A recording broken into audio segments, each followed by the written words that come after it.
today is talking about what causes stress, thinking and identifying the manifestations of stress, and that can look really different for different people. So we're going to talk some about that. When is stress useful? Because in fact, it turns out that having a certain amount of stress is a good thing. So we'll talk about that. We're going to go through some organizational and time management strategies for stress management. And then we're going to do your actual plan. All right. So sound good to everybody? See a little bit of head nodding, a little bit of thumbs up. So what causes stress? It was interesting. I was thinking about this and I was actually talking to my 11-year-old and she just like rattled off all of these things that cause stress. And I was like, dang, girl, the kids are living in a world where they are feeling stressed all the time. And it made me realize that like there are lots and lots of different things that cause stress, right? So there are, you know, having an exam and having a big paper due, having these things that take up a lot of our time. But I think around this time in our lives, what mostly is causing the stress are these things, right? So you're facing big changes, all of you, as you are thinking about going from being a student, even if you're just transferring into the program, like Caitlin's just here for her first year at the law school, for her first semester at the law school, also navigating that big change, right? So going from being a worker to going back into being a student, or going from one job into another job, going from student into being in the professional workforce. So anything that is a big change tends to be really stress inducing. So I'm here to tell you, you are all in good company. This is stressful for all of us. So it's the worrying piece that is often the part that we think about, right? So it's where it starts to be there. It's kind of constantly present. And then the big things that we're really focused on are the pressure that comes with the change that's happening, and then really not having a lot of control over a situation, right? So you have, you up until this point, there are things that you get to have control over. So you get to have control over where I decide to go to school, where I'm gonna live, what I'm gonna bring for lunch while I'm nourishing myself as I'm getting through the program. But now it's like I've made all of these decisions. I've sort of put my feet into the right spot, and now the world is my proverbial oyster, and I've got to figure out where I'm going next. Because now I'm completing my degree and I'm going on to the next thing, whether that is moving into a residency, whether or not that is going to a totally new place. So a lot of what is causing stress now, I imagine, for folks is this dealing with things that are really out of your control to some degree, and then these worrying about uncertainty and feeling the pressure of the change. So can folks give me a thumbs up or a head nod if that feels right, or if there's other things that I'm maybe getting not on the mark with? Yeah, okay, thank you. So, and when we feel stress, we tend to have a few different ways that they show up. I really like pictures. So that's what you'll see a lot of from me. We tend to have, sometimes one of the first things that we notice is this physical manifestation of stress. And I really like this because it's like, I want to eat everything in sight, or I can't eat anything at all. And they tend to be these big shifts. I might start to feel heart palpitations. Like that might be the first thing that I notice, is that like, oh, I was feeling calm, and now all of a sudden, like my breath might be getting a little bit labored, or my heart is racing a bit. I've been getting headaches. So these are what we think of as like physical manifestations of stress. It might become really hard to sleep, or you might just be exhausted all the time. I'm going to stop sharing just for a moment. So I'm wondering for folks, are these some of the things that you notice when you are experiencing stress? And are there other things that you notice for yourself in terms of the physical manifestations? And I invite you just to unmute. You can put things into the chat. I think some of what's nice about having presentations in, yes, getting testy, getting cranky for sure. And some of what's nice about this is coming together in a community where we can know that we're all facing some of the same challenges. Anybody else? So getting testy, getting sort of cranky, taking it out on other people. Absolutely. All right, so I'll go back in and we can get caught up with where Greg was going, which is that we can sometimes get these behavioral manifestations. So there's Greg yelling at his husband. So that's definitely one thing that can happen, is that you get snappy. You can sometimes get really nervous. When people get nervous, they talk a lot, or maybe they just kind of shut down. Can feel sort of suspicious. And what I mean by that is kind of wondering, it might be harder to like take things at face value, or harder to like assume good intentions. Sometimes people, when they're getting really stressed, may use drugs or alcohol more than they normally do as a way to manage the stress. So those are all things that you really want to pay attention to.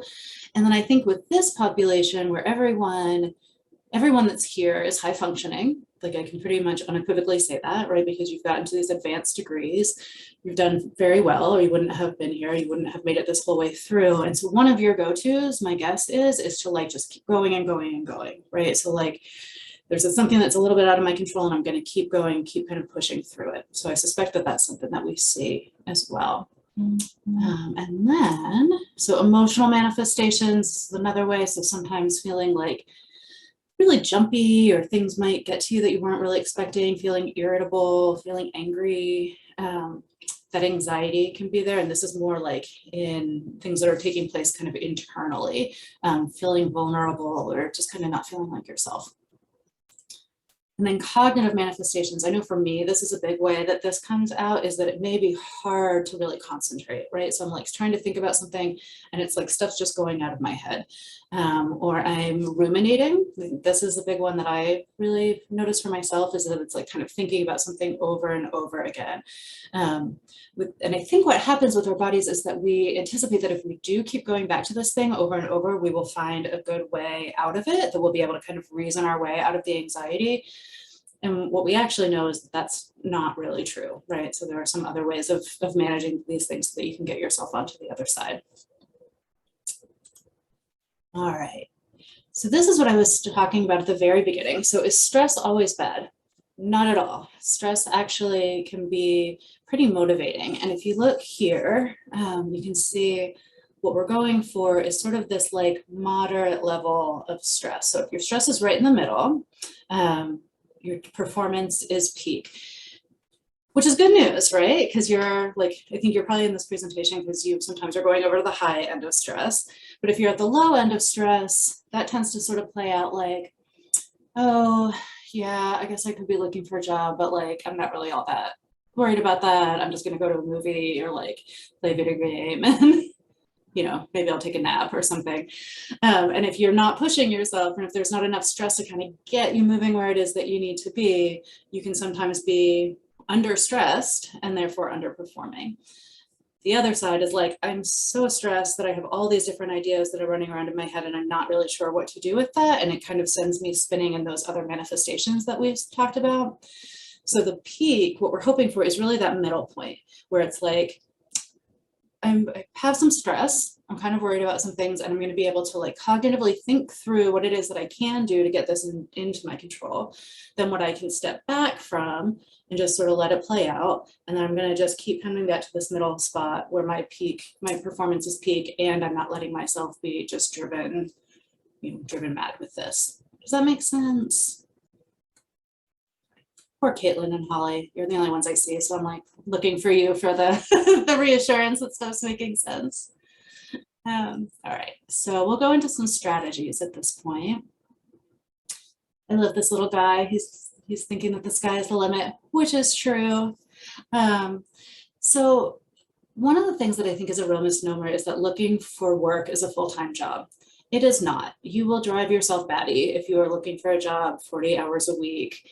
You really just can't. And plus you're already doing stuff that's full-time, right? For many of you, you're in school, you're already working a different job, you have an internship that you may be doing. So this all really looking for the next thing. So the next position, the next internship, whatever it is that you're trying to go toward, really has to become part of what it is that you're navigating within your world. It can't become all consuming. And if it does become all consuming, that becomes problematic because you have to set other stuff down. And so you really want to think of this as being part of your, part of your day-to-day. One of the things I really encourage folks to do is to set clear starting and stopping times. So you even build it into your schedule. So you've been professional students now for a long time, right? You probably are pretty good with having a schedule written out, starting at 7 or 8, going through till 9 or 10. what you want to do when you're looking for what the next gig is write into that schedule the thing that you need to do. So if it's I need to get my resume updated, I'm going to block out from 9 to 10 to look at examples of other resumes. Then I'll go and do something else. Then I'll come back from 2 to 3:30 and have an informational interview with someone and maybe refine my resume. And you're just going to put these pieces into your schedule so that you can continue to do these things that are really what we think of as the SMART goals, right? So you want to think about what are the goals that you want to accomplish? What are the things that you actually have within your control that can move you into that direction? And then we want to set them, make them specific, make them measurable and attainable, right? So then relevant and time bound. So a bad example of a SMART goal would be like, I'm going to get me a job by, April 15th. And that's it. Like not a great goal. We probably want to be thinking about like by April 15th, I want to have sent out 5 resumes to these 2 different industries. And in order to do that, I need to have worked on my resume, identified places that are hiring, spoken to some other people that work in the industry, and identified folks that I can send a resume specifically to. So you want to be as specific as you can. Oops. And of course, that's going to happen a fair amount, so I apologize. He gets very upset. The other one, thankfully, doesn't really care about anything. So the reason that I talk about the SMART goals is because I'm sure that you've done this in the work that you do day to day. And this really is also a way for you to successfully approach a job search. So thinking about things that are specific, measurable, attainable, relevant, and time bound. And you're going to have a series of these along the way. Like Caitlin, I don't mean to keep picking on you, but you're going to be here for another year, right? So you may be able to think about your job search is starting now, and you can be, attending these things. Then one of your next goal might be getting your resume or your CV ready. And so you'll set a SMART goal around that. And then in the summer, you're going to set a different SMART goal around starting to interview folks that are within the industry. And so you kind of have these set along the way so that by the time you end up where you want to be next year, you're good to go.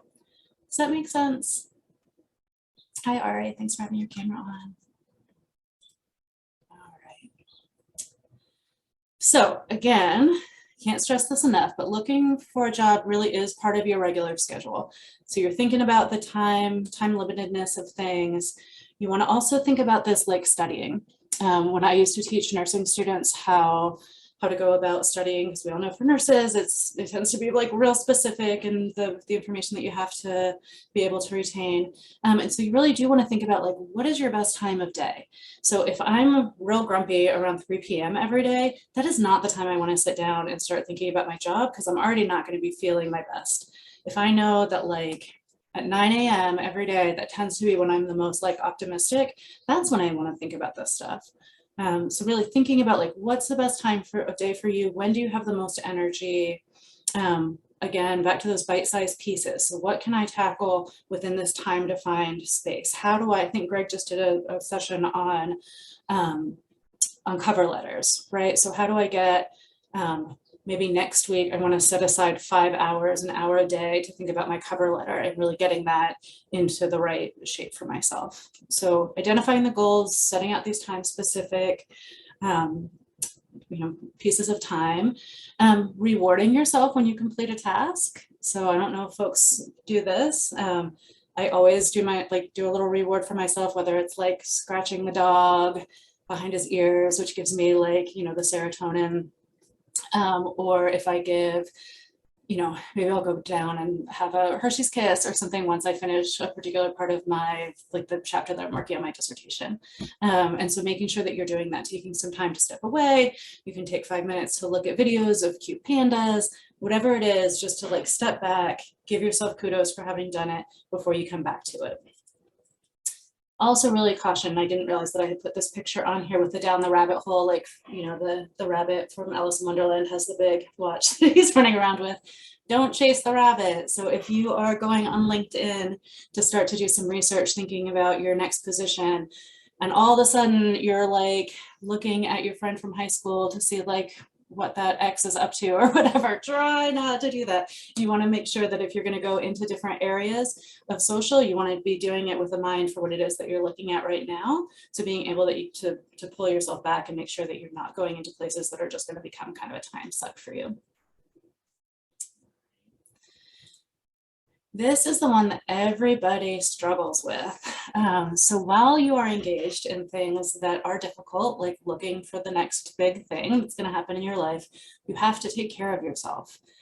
We say this to our clients all the time. I am always saying this to my students. I said it to my patients when I was a clinician, right? You have to take care of yourself, and then we tend to really suck at it ourselves. And so please don't suck at self-care. I really want you to be good at this, because this is going to be the thing that carries you through.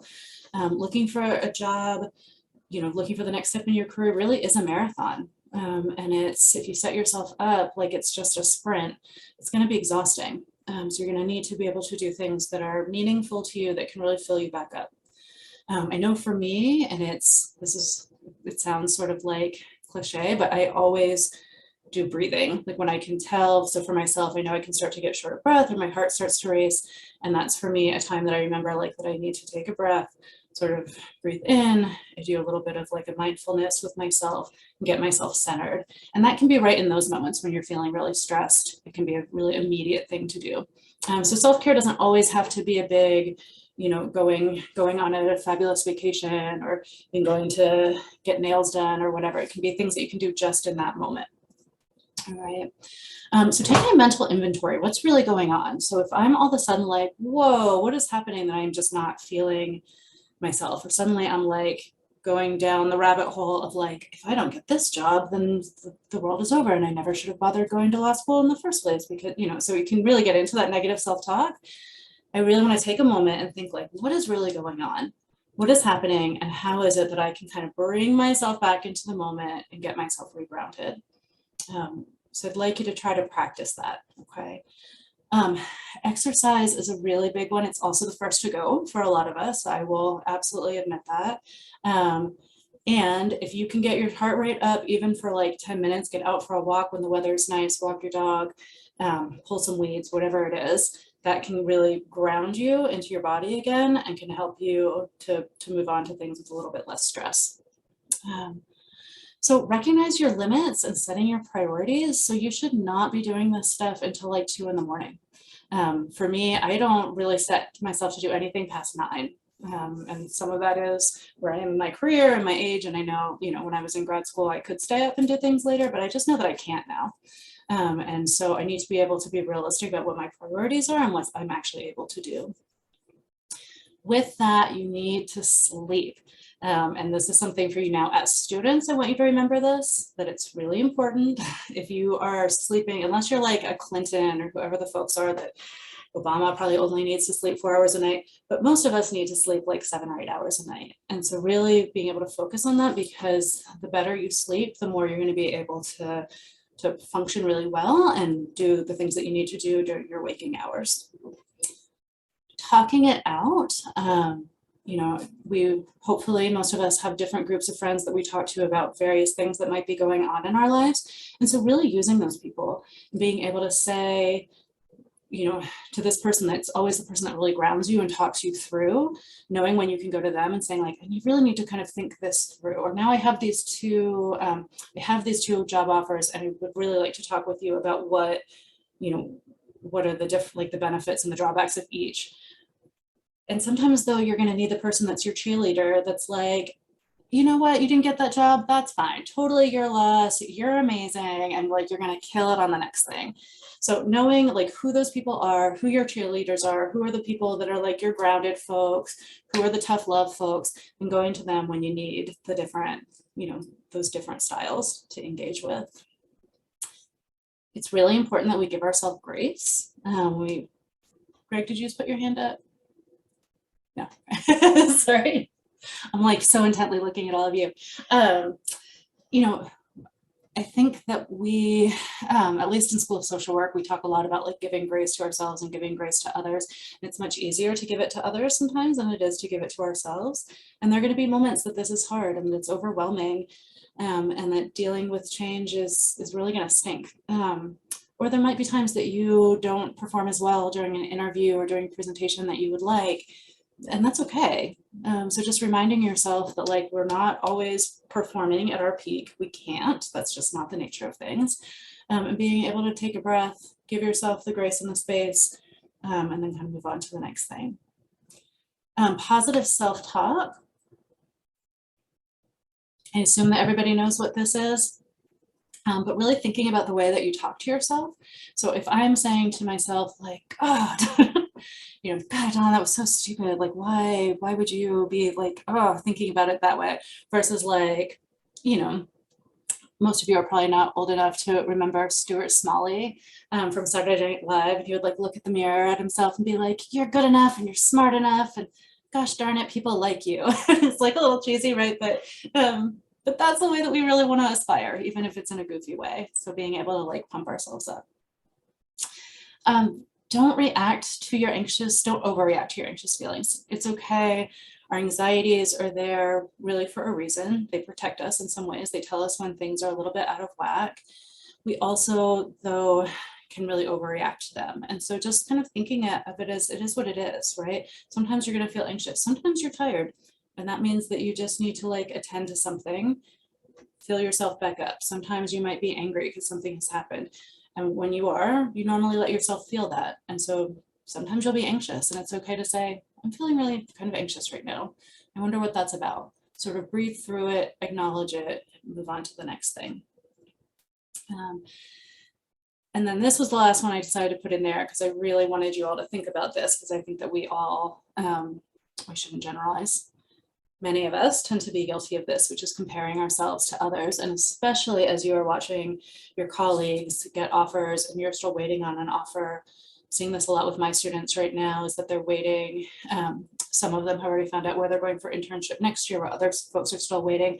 And it becomes a very complicated kind of icky game to play with yourself of like, why are they hearing and I'm not hearing? Why did they get this thing and I didn't?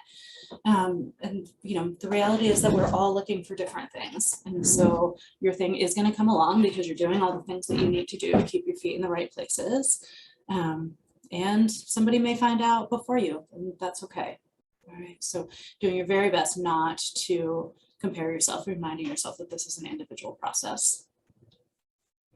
All right, so I'm gonna ask people to unmute just for a moment to share with me and with the rest of the group, or you can put it in the chat, what works for you. So I can talk about just me for a minute. These are not all my own things. I have to say, I've never seen Love is Blind, although I have heard that people think it's like amazing and a really good way to disconnect. So for me, I have my daughter and my two dogs are here, and they are always a really nice way for me, especially since the pandemic. I get out and I walk my dogs a lot. And I think this was actually Easter of the pandemic. So when we were all having to really think about like, what do we do to unplug and to try to figure out a way to be outside. So for me, that's something that really works. For other folks, it can be adventure and being outside and hiking, exercise, meditation, being with friends, prayer, sleep is a good one. What are other things that you all do that are not here or that are here?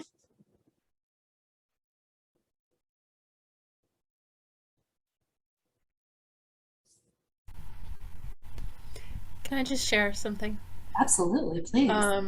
Yeah, you know, listening to you, of course, I'm in the social work program, and so Oh, listening to you, you know, these are all good reminders, but sometimes I find that when things get a little rough, it's so hard to remember that there was a life before the stress. And so one thing I used to do was I used to put little stickies everywhere in my morning routine, like on the mirror, on the coffee maker, and it was just hug your child.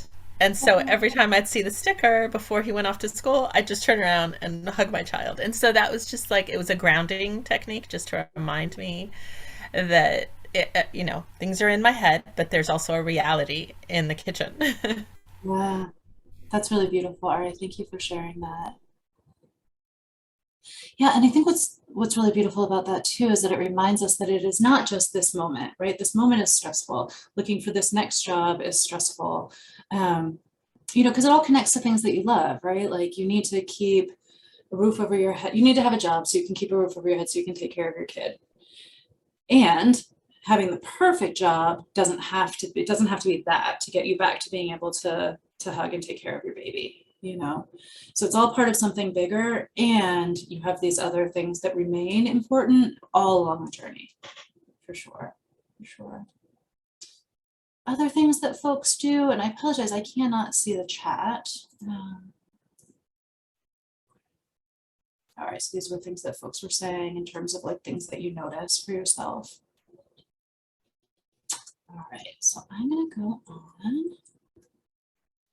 All right, so we are almost to the part of making a plan. But this is also something that I wanted to bring up. It's one of my favorite pictures. I don't know if it's real or not. Might be. It is in my mind. But we do seem to have this myth that we perpetuate, which is that there is this thing of balance, right? And it is this long, sustainable thing that if we just get it right, then everything will be okay. And I think the real danger in that is to say that when things are feeling out of balance, that somehow that is our fault or our shortcoming. And I think for me, what the elephant reminds me of is that if we were in person, I would literally like stand up and show you my terrible balance. But like the elephant got it for this 1 second, if this is real, that we took this photo, but then the second later, it was like moving all over, right? Because that is the reality of our lives, is that we have to like, at one point your foot's going to go out, your body goes this way, and you have to do whatever you can to sort of get back into this place of like homeostasis. And so I say that to really ask you, to encourage you to think of, oh, Holly, you've unmuted.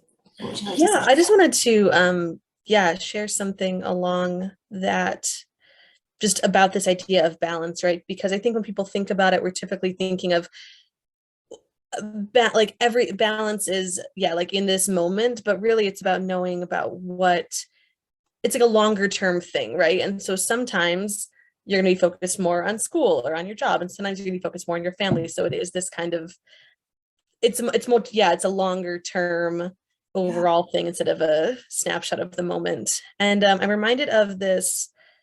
I looked it up. So it was somebody had tweeted about, Nora Roberts had talked about in a Q&A about balancing everything. And like the key to juggling is to know that some of the balls are glass and some are plastic. And that sometimes there are things that are gonna go by the wayside. Like for me personally, I take a lot of pride in making, like cooking and making like healthy meals and like being really particular about it. And especially this, in my last semester, I've had to be very, like I've had to do some of these frozen meals or just like microwave stuff, which for me for years has been like, oh, no, that's not who I am. That's not like how I like to live my life. But I've had to be like, okay, that's like, we're in survival mode. And so that is something that I need to let go of for now, recognizing that I don't have the time to cook like I used to. And so, this idea of glass balls and plastic balls, that some things it's okay to drop. And, maybe you'll pick them up later and maybe you won't. And some things are more priorities. Oh, I love that, the glass and the plastic, for sure. And that just because you can't make your beautiful meals right now doesn't mean that you can't in 2 years from now, right? So you set it down for now and then you come back to it, knowing that the meals will be just as delicious and you'll have these other things that will be at the table. And that transitions us really nicely when I do workshops around, sort of the myth of life balance. We usually do this exercise around this that we won't have time to do today, but I do want you to think about it. That these, and I think that these can sort of like ebb and flow. I hadn't looked at this for a couple of years, but overall, there tend to be a finite amount of core areas of life that we consider. And these are the ones that I've seen in the models that I've looked at before. They may be different for you, and that's totally fine. But the idea is that with these 8 core areas, so for now, we'll say that it's faith or spirituality, family, having a social life, having being financially sustainable and healthy, being physically healthy, enjoying yourself and like having a like fun recreational life, thinking about your career, which is not always connected to your finances, but sometimes we hope that they are, and then finding these creative outlets. You only have, almost like what Holly was saying, you only have this much, right? So like your pie, no matter what, looking around for something to do this better, but I don't have anything. We'll use this. I love this thing. So like, no matter what, you only have this much energy and this much, this many resources. And so if right now, what I find is that I really need to focus on career and finances, that's going to take all of the dark blue out of here, right? And so that's probably going to take some of the dark blue away from creativity. Maybe I'm not right now going to be able to like really engage in doing art projects, or I'm not going to be able to go to the symphony. And that's okay because it's temporary. So I'm choosing to shift that dark blue energy, so to speak, over to that area for now.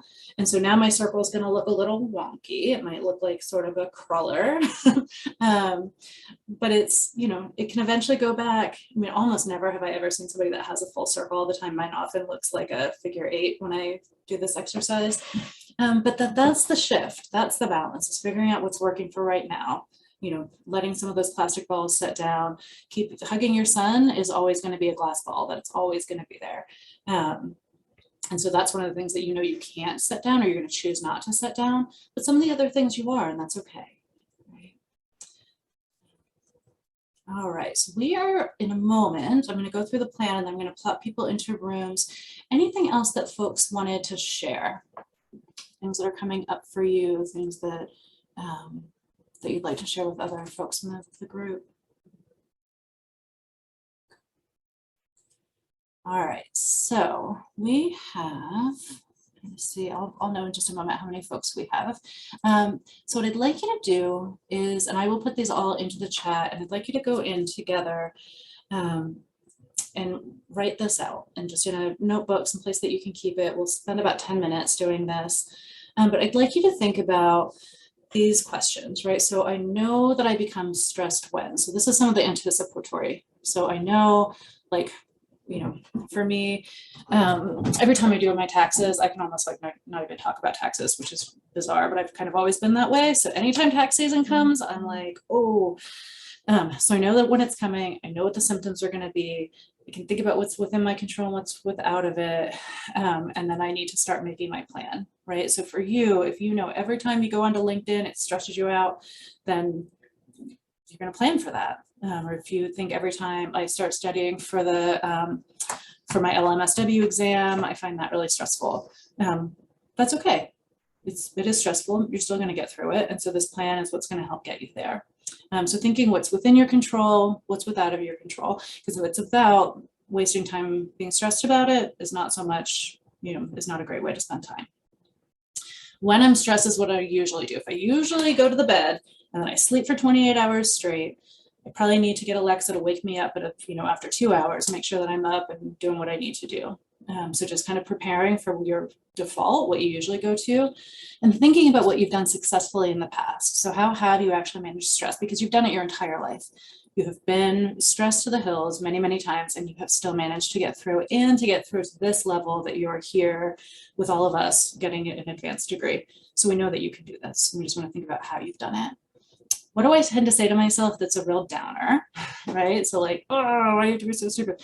And then what I'd like to say to myself. And then with that, the other thing I think is really beautiful, and I always think about my grandmother when I think about this, but like the people that love you, what would they say about you, right? So I might be like, so dumb, but then my grandmother would be like, you're the most amazing person that ever stepped foot on earth. And that's, she's obviously biased, but that's all right. It still feels nice to hear that. But both your BFF, your grandmother, and then your mentor, because I know that you have mentors. You must be getting through these programs, and they're the folks that can really tap into like who you are as a professional, and think about what it is that they would say to you. And then you want to think about the people that you can count on. And then I also want you to think about what are the 5 things that you can do to take care of yourself. And it can be the breathing, it can be the hugging your son, it can be going on LinkedIn for 1 hour to work on my profile, etc.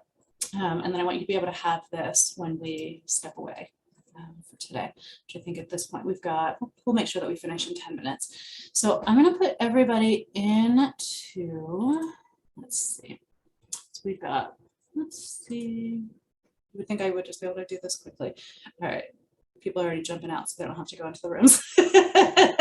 All right, I'm gonna randomly assign you into rooms of 2. I'd like you to talk it through. If you're just feeling like you can't do it and you've got a jet, that's okay too. You're welcome to be in touch with me at another time if any of this comes up.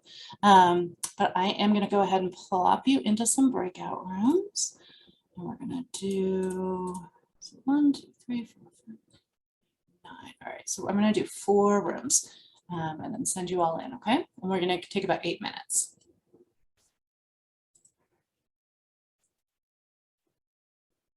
Should be receiving, there you go.